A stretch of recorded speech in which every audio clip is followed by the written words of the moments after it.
en train d'analyser. L'OQTF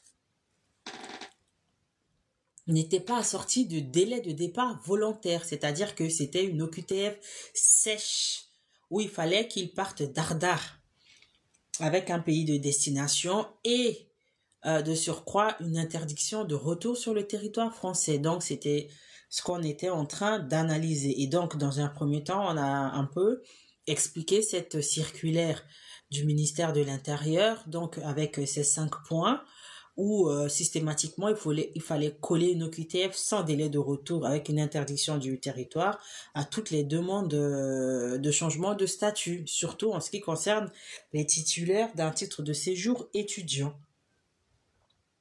D'accord?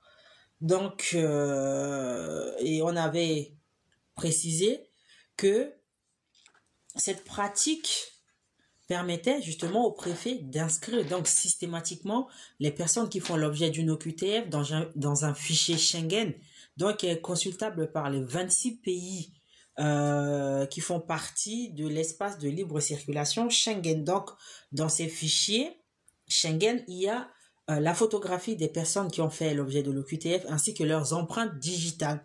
Donc, ce qui permet justement à ces pays-là de pouvoir facilement reconnaître ces personnes, peu importe les pays dans lesquels ils se trouvent, parce qu'il y en a beaucoup aussi, sous le coup d'une OQTF dans un pays de l'Union européenne, partent dans un autre pays de l'Union européenne pour faire d'autres demandes en ce sens. Et donc, dans ce cas-là, de toute façon, on est obligé de prendre leurs empreintes digitales ou leurs photos et on lance toutes ces informations dans la base de données. Donc, qui est constituée par ce fichier-là et ça permet de retrouver leur vraie identité parce qu'il y en a beaucoup qui mentent sur leur identité. Et donc, cette partie-là, je pense que beaucoup ne le savent pas.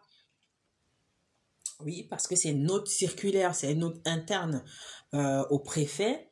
Hein, donc, voilà, dans ce fichier qui est commun aux 26 pays de l'espace Schengen, il y a les photographies et les empreintes digitales. Donc, au même titre que les personnes recherchées en vue d'une arrestation ou dans le cadre d'une extradition, les personnes disparues,